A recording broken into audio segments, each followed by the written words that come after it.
But if I have to say why we chose Breez as a partner, is because all of you guys, starting with Roy, has a vision and a purpose of why things need to be this way.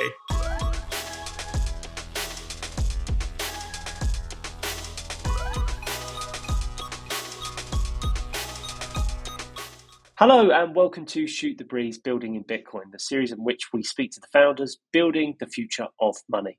Today we speak to the wonderful, the awesome Francisco Chavarria, the CEO of Yopaki. Danny, it's so awesome to talk to you. You know, I always enjoy chatting. For folks that are unfamiliar with Yopaki, give us who you are and the company. My name is Francisco Chavarria, Mexican born, but have lived in the States for a long time. And I run Yopaki, which is a neobank. It's not just Bitcoin. We're onboarding users using culture, which is a big part of Mexican and Latin American roots. And by doing that, we onboard them into the whole process of what are sats, what is Bitcoin. We offer them the experience of a wallet, which is courtesy of our partnership with Breez.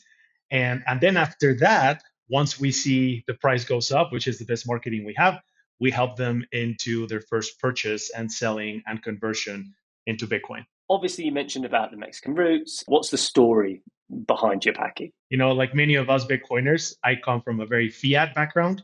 During that process, I noticed things about fiat that are just not great, right? Limitations and the permissionless and all of that. To give you a super quick story on Bitcoin, I came into Bitcoin because of my dad, right? Which is usually backwards. We're trying to orange pill or teach our parents, but my dad's the one that got me into it. And that's when I thought, okay, so I know I want to build something and it has to be in Bitcoin. I don't know exactly what it's going to be, but given my experience, I need to do the, what we call the proof of work. And through a lot of trial and error, I moved to Austin. At one point, I lived in Salt Lake City or close to Salt Lake. Moved to Austin to find what was available or what were the options to build. And I wanted to be around builders. Man, I got really lucky because once I got there, once upon a time, the Bitcoin Commons, which is now Bitcoin Park, Open Doors, Pleb Lab, which is a Bitcoin spot that's incredible for builders. Both those places were just very, very active in Austin. So I started going, and before you know it, I'm talking to other builders and expressing, I want to build, and I think it's going to be an exchange, but I don't know exactly how. But I'm limited in some other areas, which is mainly the development side. And that's how, through an Austin connection, I met my CTO co-founder Carlos, who at the time was living in Acapulco. Gave him a call. I said, "Hey man, I want to build in Mexico. There's a lot of opportunity. I don't think that Mexicans are getting the same exposure and the same information that we have in, whether it's in Western Europe or mainly the United States. So I wanna do this. I have my limitations." So he goes, "Well, I've been thinking about doing something like this too. Let's do it." And that's how we come together. And I did register an entity that was Yopaki, which, by the way, Yopaki, it has a meaning in the Aztec language, which is the local ancient tribe. If you've ever seen the pyramids of Teotihuacan, that's the ancient civilization. And their language that they spoke is Nahuatl. And Yopaki means the pursuit of happiness, loosely translated. That's kind of what it means. Obviously, there are large exchanges within the US and worldwide.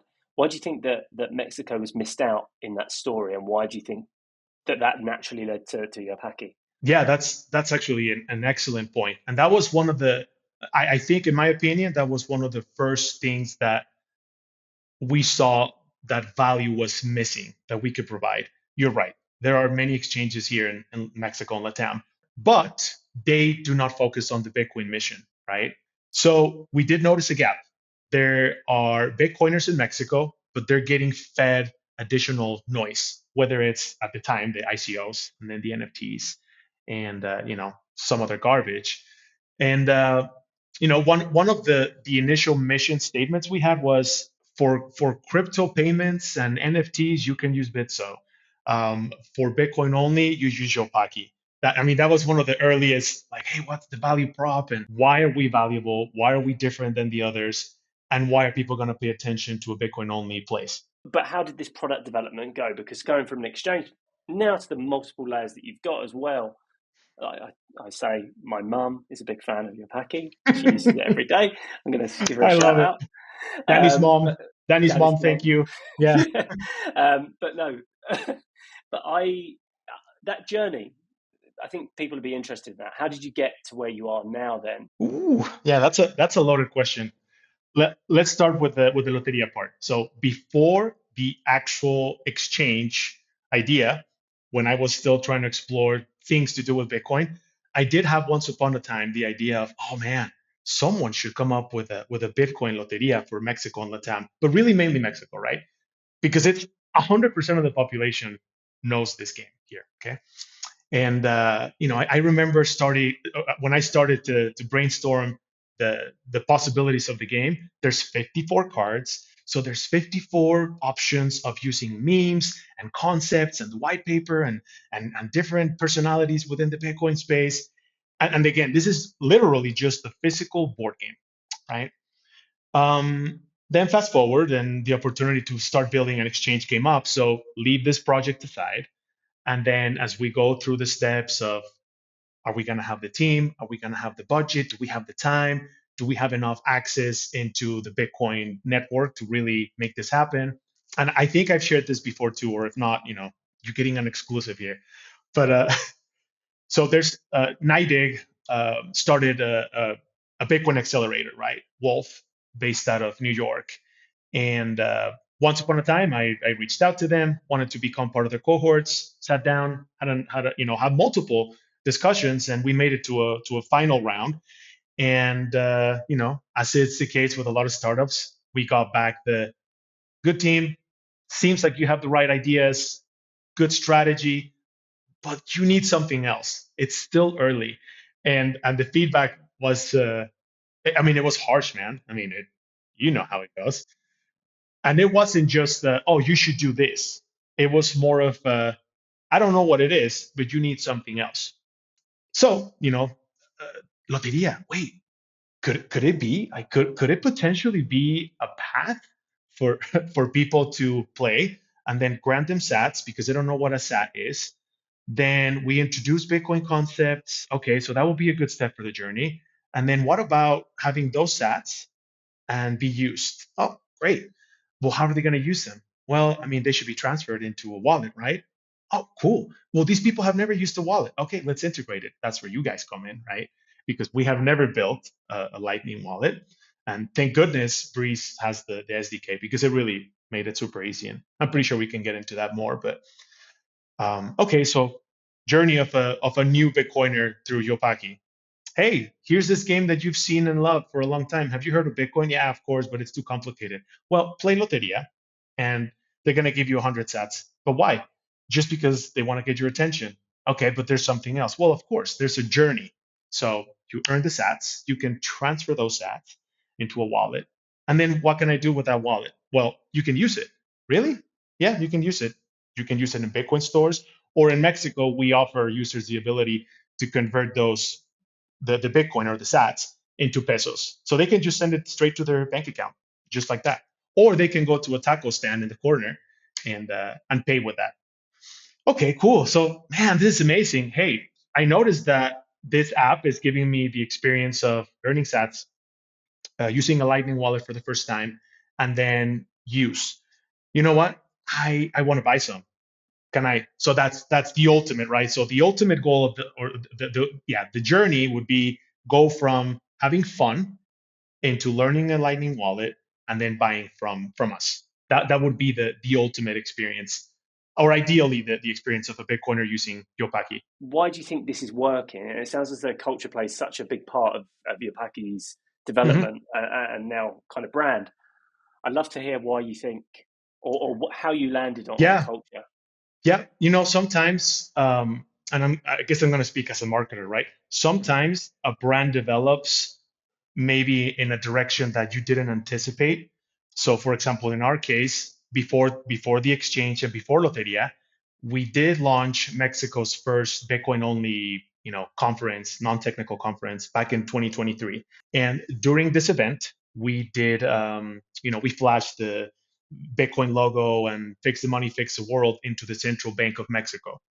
So that was a big moment for us because it did start a movement in Mexico. I mean, a lot of things have happened since then, and the participants of that place are doing things throughout the country. I mean, it's incredible that we've been able to see not just the attendance of that event, but now all-time highs in terms of our users. And it is true that the price going up always helps, right? It really is the best marketing. But I mean, we're 120,000 plus. I mean, you would think the entire world should be buying it. Luckily for us, we really can go and tell any user, hey, you can become an instant Bitcoiner through downloading the app. Available in iOS and Android. Little commercial here. Um, This community now kind of exploded in growth. Are you seeing this predominantly in Mexico, or is this becoming like an yeah, international? that's awesome question because I am seeing places that where we call them the super Yopakian fans, right? Where they either DM us or they do tweet about it every single day. And we're talking, I mean, accounts with like 15, 20 followers. These are like plebs that are grateful for such a fun way to get into Bitcoin. But right now, their main usage of the platform or the app is get a laugh, stack some sats, and then get an experience using the Lightning Network. I mean, even recently we had a mutual person we know, Ernesto from Escuelita Bitcoin. He actually just learned about it recently, and he's hooked. He made some super complimentary comments about it, that the creativity behind the game, the ease of use. But as we continue this path, it'll I mean, in our dream scenario, we will continue to create new Bitcoiners through, again, having fun, unforgettable moments, game, and the shareable aspect of it. Obviously, the reason that we're talking is you integrated Lightning with Breez. Why specifically did you do that then? Just for your listeners, this is not a paid ad. This is not a scripted conversation. But if I have to say top three reasons on why we chose Breez as a partner, it really starts with your staff. And I know you probably thought I was going to say product, but the reason why I say staff is because all of you guys, starting with Roy, of course, has a vision and a purpose of why things need to be this way. Also, that same premise of staff includes the feedback and the openness of saying, hey, this is potentially not working correctly, or have you thought about implementing this other feature, or would this be beneficial for us to look into? Because you guys have actually done a lot of updates on Breez that we actually haven't fully implemented, right? So having that dialogue is super important. Number two, then of course, it's the product. For us, it was very, very easy to just, I mean, I know the term is very cliche, but plug and play. Where we have an app and thousands of users can really get access to the Lightning Network. And number three, then, is a word we all love and use. It's permissionless, right? So I cannot imagine, another partner where we could have implemented and then just really like be live. Because if it was any other financial type of instrument or financial tool, you know how it is. It's a nightmare because you have to go through impossible regulations and approvals. I think those are top three for me. It goes on, but that's my rant on the on the ease of use of the Breez SDK. Oh, and as a bonus, and I don't know, you probably wanted to say something, but as a bonus, it's not as if you guys released it and then called it like, hey, here's this, now go nuts. It's more like, hey, here's this, go nuts. Oh, by the way, we have new things coming. So go nuts, but then be ready for new features coming. I think one of the things that I find so interesting when I talk to partners is the use cases that you're excited about unlocking. What gets you excited about what's coming? Is there anything, and you might not have anything here, but is there something that gets you excited about the world? Very, very excited. Some things actually do include a few top secret things we're working on right now. Um, a use case that we haven't explored too much, and I think a lot of Bitcoiners have noticed it's quite difficult, is the long, I mean, I'm talking like decade old story of remittance payments. And it's not a matter of the technology or the infrastructure working, because that's there, right? Like the infrastructure for that exists today. One of the main reasons why it's not working, besides the regulation, which is huge, is the education, but not the education, just the let me teach you what Bitcoin is. It's tradition. You know, as you might be aware of, Mexico received the second most money in remittance payments after India, I believe. I mean, we're talking $75 billion a year. And this is a number that we all love to throw around, including us in our early days, in our initial pitch deck. Oh, look at this huge number. We're going to tackle it.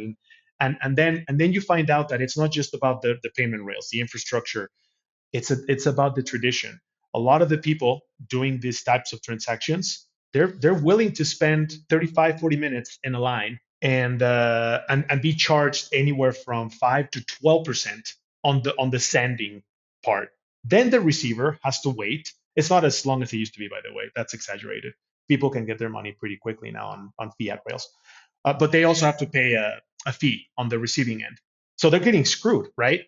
I mean, this is what we Bitcoiners fight for, and I think right now there's been a shift from let's really worry about the remittance crowd, because there's so much money now in Wall Street and all traditional. We're just reinventing all financial services on Bitcoin.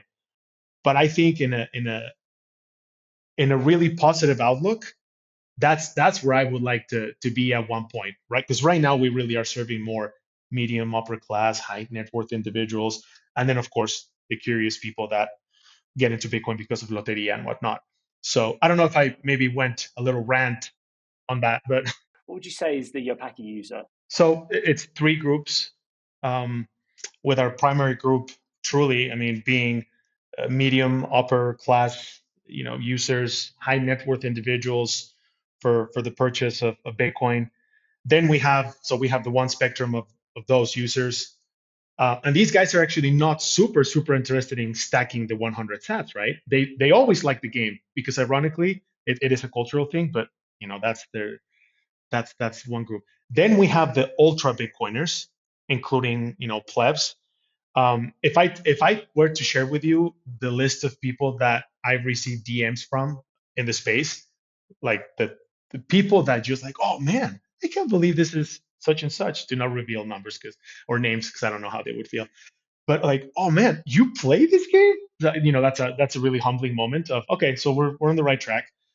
So plebs, Bitcoiners, and then right in the middle we have a really large group of the curious who have heard what Bitcoin is. Maybe they purchased Bitcoin on PayPal or Venmo, but they don't know quite yet how to use it or why it's there.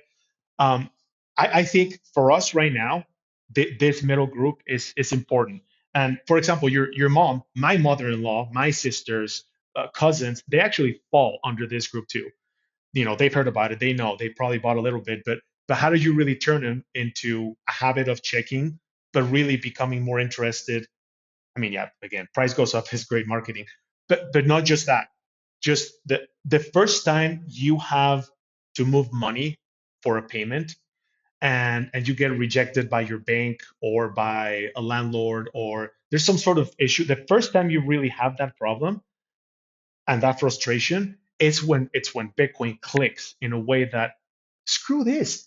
Why do I have to ask XYZ institution to use my money, right? And why does it have to be during business hours? And why does it take so long? I mean, and these are topics that I know we all talk about, but this middle group that I mentioned is it's an important group that they don't necessarily care to know everything there is about Bitcoin, right? The decentralization and they actually don't care. And in my opinion, if they want to get there, that's okay. But if they don't, that's okay too, because most people also don't understand how money works, right? So people have a Visa card, they swipe it, but they don't know how it works. They just know that it does. So sometimes that's enough, or at least the beginning. And that's where we're at with this middle group. So is there one story that like stands out and you're like, oh my goodness, that? Without revealing, usernames or specific names, we have users in South America, not Mexico, but in South America, that they really only stack Sats. And I'm talking loyal to a core, right? Like, oh man, this card was my favorite. Have you thought about implementing this other card? And oh wow, this week I stacked, 3,000 sats because referrals give additional sats. And because of this, you're actually helping me pay one of my mom's medical bills who's in really bad health. I'm like, wait, what? Like things like that? Whew. And I know this user, for example, I'm not gonna get much in terms of monetary right now, but his feelings towards our brand is significant enough for me to say, it really is about purpose, right? And it is difficult. Sometimes it's difficult to measure. I mean, I'm still running a business and we have to, to find profitability and so on and so on. But as you mentioned earlier, the word, I'm still a human being too. And hearing things like that, and the fact that you're doing it through Bitcoin and through our brand, man, that's cool. So those moments, right? The other one that really applies more to the high net worth individuals with Bitcoin, given the right tools, you can just start just operating and start receiving Bitcoin payments immediately.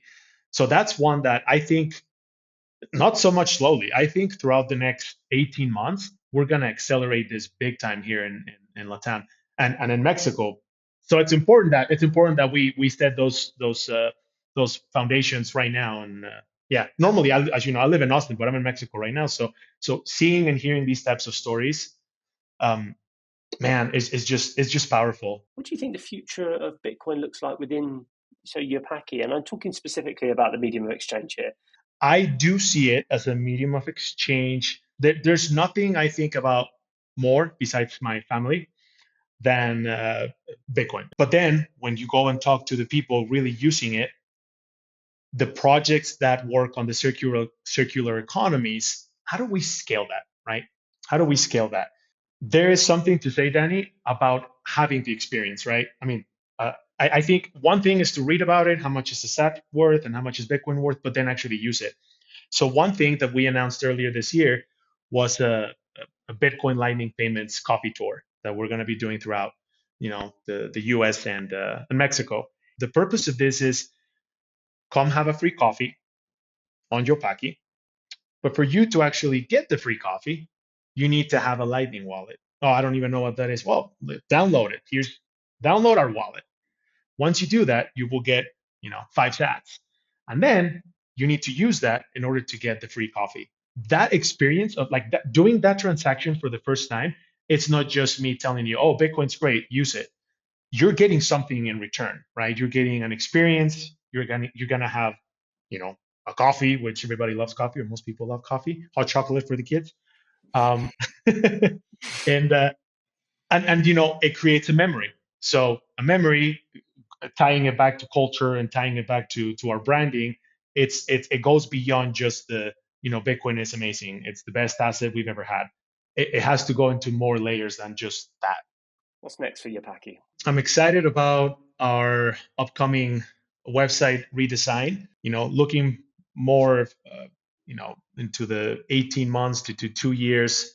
Would love to expand beyond Mexico in terms of operations, not just the Lotería, but a proper LATAM expansion where we can bring those same experiences to users that already are fans, but they can only use, a limited portion of our services. Next year, I want to welcome so many thousands of people traveling from all over the world to the World Cup and see what we're building here. So that's that's the short, medium, long term. Dude, I am absolutely over the moon for you and Carlos. You guys have built something that I think is really special. You can already see the traction that you guys are getting, and I'm looking forward to what's happening in the next year. So, Francisco, you have been an absolute pleasure to be on Shoot the Breeze, and I'm looking forward to sharing this with everyone around the world. So, Thanks, thank you Danny. very much, sir, and to folks watching, I'll see you next time. Thank Peace. you.